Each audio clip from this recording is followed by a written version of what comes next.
I'm Dr. Amy Robbins, and welcome to Life, Death, and the Space Between podcast. I'm a licensed clinical psychologist and medium, and here we explore life, death, consciousness, and what it all means. And if you don't know the beginning of my show by now, you probably haven't been listening long enough, because I feel like all of you could probably recite that with me if you're not just, skipping right by it.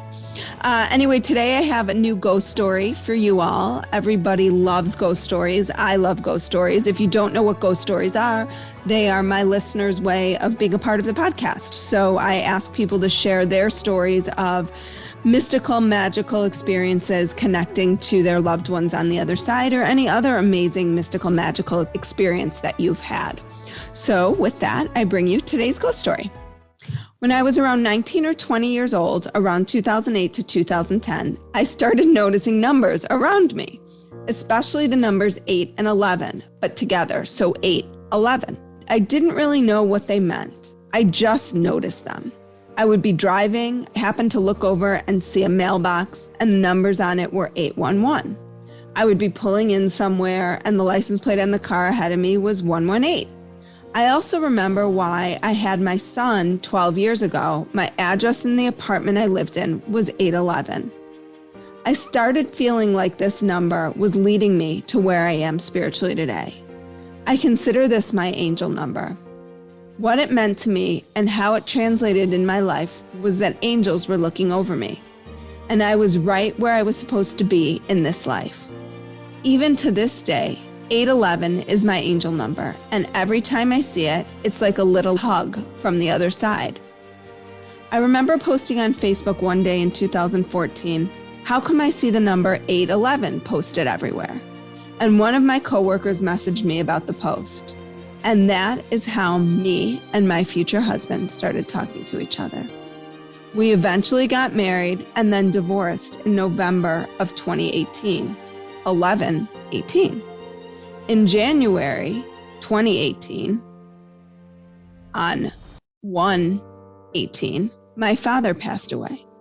He was in hospice, and we knew it was going to happen any day. I took it very hard because it was the first real death I had experienced, and I was also worried about the rest of my family and how they were taking it. I ended up going for counseling because this took a huge toll on my mental health, and I was fairly new in my career at the time. My life started to feel overwhelming. In November 2018, my husband told me he wanted a divorce 2 days before my birthday. It was like all the suffering kept piling on. I felt overwhelmed and sad. I remember thinking, what was wrong with me? Our relationship wasn't the greatest and was getting toxic as each day went by. I was confused, but I felt some relief, and yet I also felt very sad. I went to bed that night and had a dream. In my dream, I was driving and coming up on a small hill of a green pasture. I remember pulling the car over, getting out, and looking up at the sky, seeing a flock of birds, all different colors, but the colors were all together. The reds with the reds, blues with the blues, and so on. But they were in the distance, and I saw they had something in their mouth, and I sensed a sad feeling, like they were going to a funeral. One flew by my face, and as I got closer to look, it was a bird with a branch in its mouth, like an offering of some sort that they were all taking somewhere. I remember the dream so vividly and remember the feeling it gave me. When I woke up, I went straight to my phone to Google the meaning behind the dream. I didn't find anything. I put all sorts of things in the search bar, and then I found something. I typed a bird with a branch in its mouth meaning and went to the images on Google. It was a Bible verse. It read, "The dove came to him in the evening, and lo, in her mouth was an olive leaf. Pluck it." So no one knew the waters were abated off the earth. It was Genesis 8:11. I was like, whoa, how the heck would my brain know that? I'm not even a religious person. I suddenly remembered it was my birthday.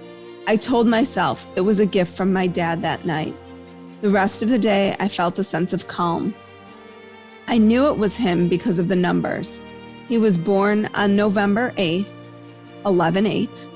He died in 2018, 1:18.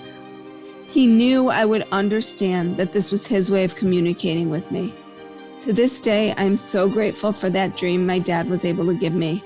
I don't tell many people because it was so sacred to me, and I don't want people to downplay how I interpreted this dream.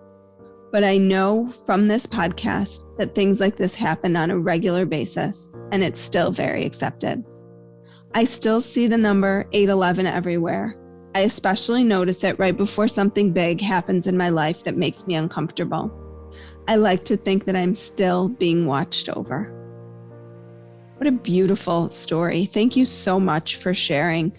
Obviously, I don't share the names because I like to protect the listeners' confidentiality, because I feel like these stories can be so deep and so personal to each and every one of you. And so I want to respect that. But I am so grateful that this space has allowed us to talk about these dreams, these visits, these moments that we have where we are reminded that we are all connected, and that we are all connected to those who are no longer even with us on this physical plane.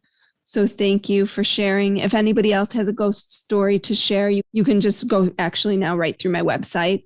There's an area where you can just check ghost story and it will get directly to me. So thank you all so much. My website is dramyrobbins.com. Please like, share, subscribe to this podcast, as that is what helps me grow. Like what you heard today and want to hear more? Wondering what comes next and what it all means? Head over to Apple Podcast, Spotify, Stitcher, Google Play, or anywhere you get your podcasts and hit subscribe. Also, if you could take a minute to rate and review my podcast, I would really appreciate it. Stay tuned as we continue to explore life, death, and the space between.